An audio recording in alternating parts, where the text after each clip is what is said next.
अगर मुझे तू कभी ना मिले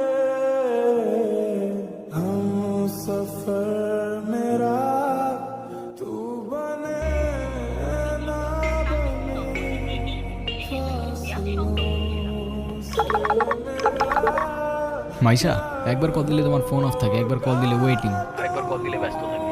আরে সরি এই 4-5 দিনে না আমার ফোনটায় না কি জানি প্রবলেম হয়েছে, না আমি কোনো ফোন ধরতে পারছি না আমি তোমাকে কিছু জানাতে পারছি। মাইশা, তুমি আমাকে নিয়ে সিরিয়াস তো, তাই না?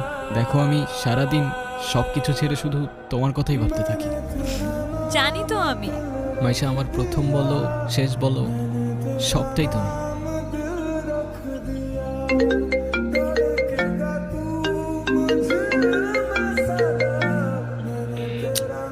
কলটা কেন ধরতেছে না?